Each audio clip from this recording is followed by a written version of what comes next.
Hello everyone, Kerbal Space Program has more concurrent players on Steam right now than it has had at any point since 2015, and welcome back. Space has been waiting for you, so have I, and I suppose this would be a good time to go over how to install mods in Kerbal Space Program and what you need to, say, recreate the Artemis II mission. I mean, that makes sense, right?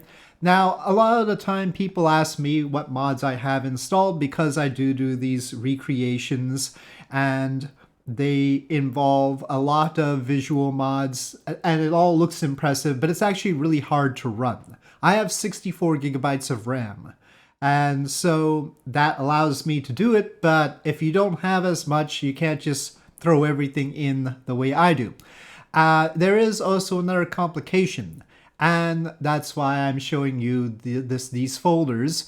I have a lot of installs of Kerbal Space Program. So the first thing I want to convey is if you have not tried this with Kerbal Space Program before, you can have multiple copies of Kerbal Space Program. You can go in, copy the stuff in any one of these folders and copy it to another folder. And all you have to do is make sure to run the program off of this KSP_x64.exe, and using that executable you can launch the game and it'll launch this one in here as opposed to the other ones in the other folders. So you can have however many installs of Kerbal Space Program I have here, 22 right there. I have plenty more. These are just the ones that I might want to use imminently, and they all have different sets of mods. So when people ask me what mods I have or want a mod list, it's complicated for me because I've got all of these, and also complicated for me because right before I make a video, I actually swap out mods. Because the video I'm making requires certain things, I'll take out some mods to make room for other mods, and so it's just basically the mods I happen to be using that day. Now, how do I manage all this? Well, first of all, I have a certain familiarity with all the mods. Second of all, a lot of the mods that I am swapping in and out are mine. And this folder is the folder that contains my mods. And you can see I have made quite a lot over the past time, however long it's been since I started making mods. In fact, if we take a look at my GitHub repository, I have 24 repositories, all of them to do with Kerbal Space Program, and of these, 3 have been, I think, released on CKAN. That's the crew vessels, sheer strut engines, and small rockets. That's because they're basically done. So those I put on CKAN because I don't intend to change it. What is CKAN? I hear some of you asking. CKAN is a little program that helps you install mods. So you can see it's in my folder, and I have a different CKAN for each of these folders. So the CKAN is here, and it manages that folder that you put it into. So once you go to the web, you go search for CKAN KSP, so CKAN space KSP, and you'll be able to find this. And when we double click on it, it will start up, and then it will ask you some questions about permissions and what it's supposed to do and updates. Not now, please. So we have this list of a great deal of mods, and this is the peril of CKAN. CKAN allows you to install a lot of mods, but inevitably you're going to install too many. If you find that your game crashes right from the start before you get to the Space Center, chances are you have installed too many mods. You have too many mods for the amount of RAM that you have. So delete some. And if you're using Real Solar System, reduce the texture size. So you can see here I'm using the 64K, but there are other options for you to pick from. So what mods should you use in order to recreate Artemis II? First of all, of course, you want Real Solar System. So there's a two-step thing. There's Real Solar System and then Real Solar System textures. If you select Real Solar System and try to install it, it will automatically prompt you to install the textures as well as one of the requirements. But double check that you do install the textures as well. Real Solar System itself has other requirements. and it shows them here. It should automatically prompt you to install said requirements, Copernicus being the most important one, KSP community fixes. So the ones with stars here are the requirements, and it depends on them, and then the other ones are recommendations. The first and most important recommendation is realism overhaul. Realism overhaul should be distinguished from RP1. And people often lump them together, but they are different things. And it's important that they're different things because RP1, this one right here, is just a career mode. And if parts are not configured for it, it will hide them. And it will hide them in sandbox as well, even if it's not career mode, as far as I know, unless they've changed that. So if you're doing a recreation and the parts you are using are not configured for RP1, which means that they're not in the tech tree or they're not costed right, they're not priced right for this particular tech tree, not for just anything, for this particular tech tree, then RP1 will hide them. And then that makes for inconveniences because you might be missing a part that you need. So for recreations, do not install RP1. If you want a career mode install, that has to be separate. But this is the career that goes with Realism Overhaul. What does Realism Overhaul do? Realism Overhaul changes the parts so that they are more proper for recreations. So they have the right realistic fuels, they have the right tankage masses, and the pods are realistic pods and stuff like that. Because in stock Kerbal Space Program, the tanks are heavier than necessary, the engines are heavier than necessary, and the fuels are just liquid fuel and oxidizer and monopropellant. They're not specific like liquid hydrogen, liquid methane, liquid oxygen, etc. So this changes all that so that you get the realistic stuff. And so you need this, and this has a lot of dependencies. Advanced jet engines, which modifies the jet engines. Ferrum Aerospace Research, which modifies aerodynamic parts. Kerbal Joint Reinforcement, which stops your rockets from being wobbly. Real chutes being for the parachutes. Real fuels, adding those fuels. And real heat for like the heat shields and such. Plumes for the plumes. The smoke screen is also for the plumes. And so these are plugins that then Realism Overhaul applies to the parts. Realism Overhaul has the patches for the parts that will allow them to use these effectively. So that's what we need. Real Solar System, Realism Overhaul, and then you probably want Artemis Construction Kit, which is the best mod right now for doing the SLS or the Orion spacecraft. So you see it's sort of all slashed out, but I just installed it manually. How do you install it manually? You search on the web for it and go to its GitHub and install it like that. It's on GitHub somewhere. So, but you could just install it here. It looks like, I could do it here, but it's not supported in my current game version, it says. Well, this is an interesting thing, right? It says KSP 1.12.4 is compatible with. I'm in 1.12.5. So what you do is you're going to go to, I don't think it's CKAN settings, it's the other one. Compatible game versions. And you're going to select 1.12 here and then accept. And then it gives you the little box. But that's all right. I've already got it installed in this one manually.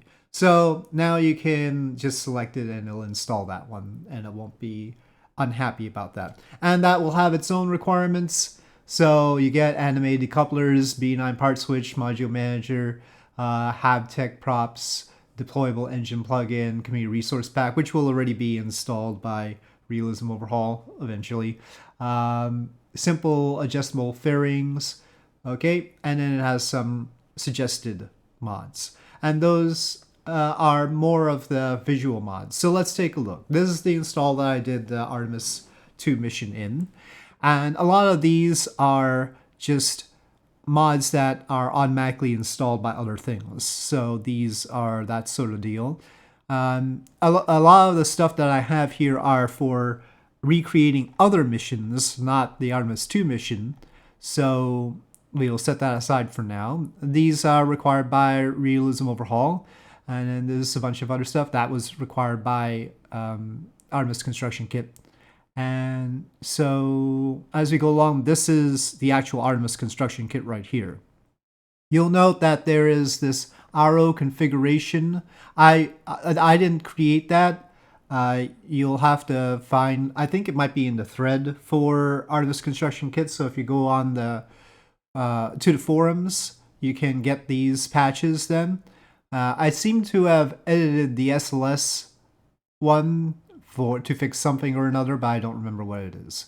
So just keep that in mind. Maybe that requires edit. So there is an RO patch for it. Okay, somebody had asked about that. It looks like you have to get that from the forums. So otherwise, the visual mods that you might want to add are distant object enhancements. So you can find that in here. You can always type in the field here, distant object enhancement. That'll make things show up when they're further away. And then KSP VDS will allow you to place cameras on your rocket so that you can get the view from the rocket itself. You know, some of the views that NASA didn't give us much of. You can fix that problem. Okay. And if you want nice fancy cockpits, raster prop monitor is necessary. It gives you the ability to have more clickable interfaces like I use in my Aska spacecraft. KOS is what I use to control the rocket, but you will need a script for that. Somebody asked about the script, so I'll cover that in a separate video. So, but that's what I use instead of ascent guidance for MechJeb. MechJeb is another way to control your rockets, so you can use that as well. And that'll give additional information during flight for you to use to control things. Physics range extender is necessary for solving some visual glitches in terms of using the KSP BDS cameras. So if you're close to the launch pad, you might need to turn that on so it doesn't have some flickering. And then you turn it off once you're well into flight so that it doesn't mess up in a different way. So that's one thing that solves a visual issue. Planet Shine gives a little bit of the glow from the planet on your vessels so that you get a blue tint from Earth and stuff like that. So that's what that does. RSS visual enhancements is what it sounds like. It helps with the look of things in real solar system. And there is a package in here for it in particular. So visual. So you can get RSS visual enhancements like this, but actually in this install I'm using RSS Reborn, which is an enhancement on RSS visual enhancements, and you can search for that RSS Reborn by Ballistic Fox, and you should be able to install that manually. I don't think you can install it through CKAN, but let me check. No, it's not on CKAN. So RSS Reborn is not on CKAN. For the same reason that I don't put a lot of my mods on, because I'm not done with them yet, basically. And actually, in the case of RSS Reborn, there is a completely new version called Sol System that doesn't even require real solar system. It's a complete system. So it'll replace all the textures like that. So you can get those visual enhancements. That'll improve the terrain look, clouds, some of the atmospheric tweaking with scatter. Scatter is required by a lot of things, and especially by RSS visual enhancements. But yeah, so it'll change the look of various things, including the clouds and such, if you are dissatisfied with that, or RSS Reborn will, or Sol System will. Shabby is associated with TUFX usually. The Shaddy and Shabby, I always get confused by them and what they do, but that just comes as a requirement usually for something. So speaking of which, TUFX allows you to have more of a 1960s camera look to things, or different tints. Another option was KS3P. These are post-processing mods that give the game a slightly different look that might make it more realistic to you, or it looks like you're using a particular kind of camera. So That's what TOFX is, and that will improve the look of things depending on what you like. Space Launch System is a different SLS mod that you might want to use. It's by Sobel. I installed it manually, not through CKAN. I got it from the KSP forums. Texture Replacer replaces the skybox. So if you want a different look to the stars and the Milky Way, there are plenty of options for skyboxes.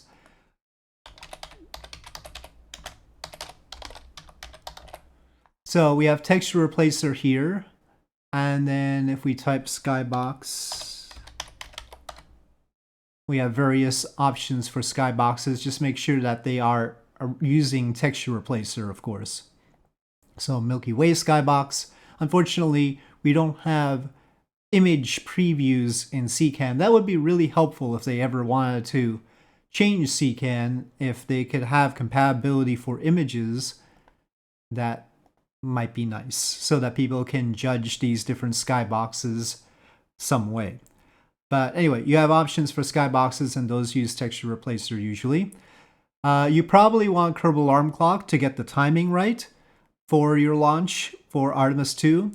And also you want RSS date time to display the date in our real time. So this RSS date time, and you'll find it on CKAN, will display the date properly, and then the TriggerTech Kerbal Alarm Clock will be a way to see that as well. And also you can time maneuvers using it. Okay, this is a very old mod, Real Launch Sites, and I don't even know if it's available anymore, and it will be difficult to use, but it is one way to get the stuff at Cape Canaveral and place different pads and the mobile launch pad for the shuttle, etc. Various towers and stuff like that. But there is also RSS Canaveral HD, which will change the terrain of Cape Canaveral, so that makes it look more realistic. So if you want a more realistic looking Cape Canaveral, that is one thing, but that doesn't include the buildings. For that, you need Canaveral pads. So this is a pad option, and then you don't need the real launch pads, though you might, or real launch sites, but it depends on how complete you feel this Canaveral pads is.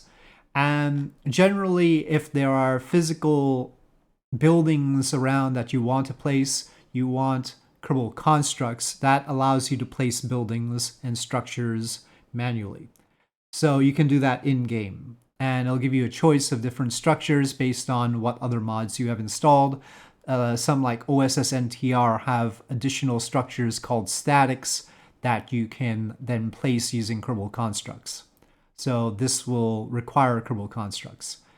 Parallax adds scatter, like rocks around. For this mission, because it's not landing on the moon, I don't think that's necessary. And actually, for the launch pad I used in the video, it's not the right pad, but I actually used modular launch pads for that. And I turned one of the parts into a Kerbal construct static so that it wouldn't wiggle when I launched. So that's what that is.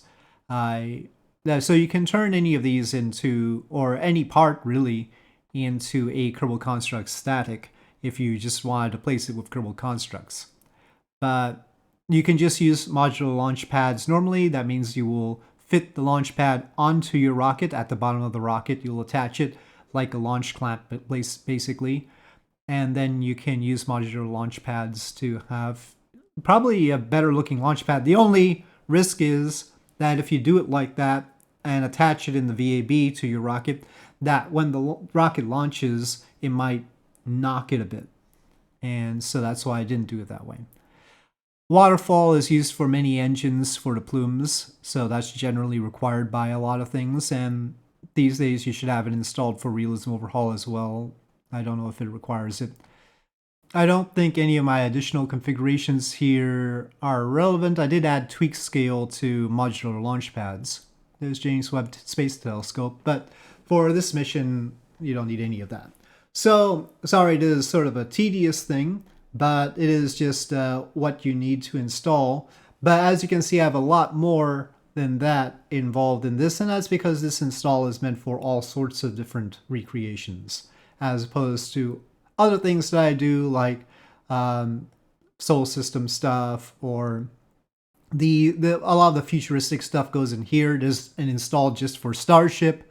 There's many installs for just the shuttle. I should get back to that. There's the Principia install. Oh yes, we should mention that if you wanted to do n-body physics with all of this, if you're doing n-body physics, you probably don't need me to tell you how to install mods. But there is a mod that introduces n-body physics to Kerbal Space Program. This is for more advanced calculations of orbits. So you're going to have to get used to it, but the mod is there, and it will work with real solar system just fine, or Sol system, and you can use it to recreate the mission perhaps more accurately in that case. The moon should be in the right place and everything like that. So Principia, sometimes people pronounce it Principia, that's fine too. Both ways are okay. And yeah, so that is an option. I could have done everything in this install, but I did not. But I have it ready just in case. So there you have it.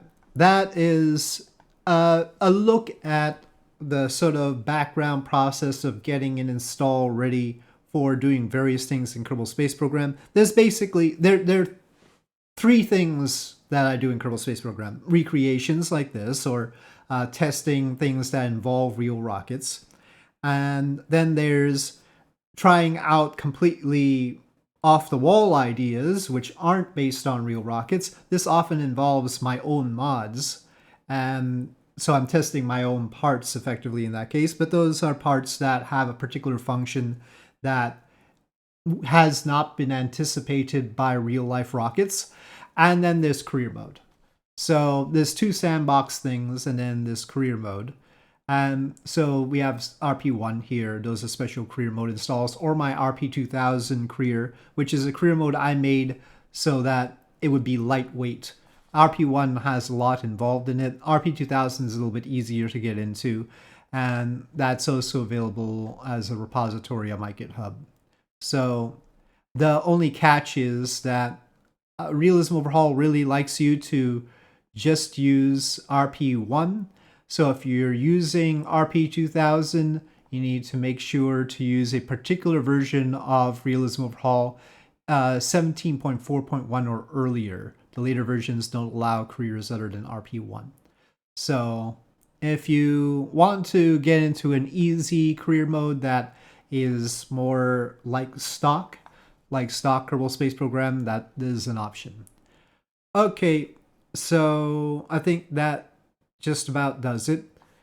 And I hope this has been informative. I'll do other videos as people request on other things that might help people get back into the game. Though, you know, if you're doing Realism Overhaul and Real Solar System, that's pretty advanced already. And yeah, there's probably simpler things that I might want to do tutorials on. And if you have any further questions on how any of this works, please do ask in the comments below. So with that, thank you for watching, and I'll see you next time.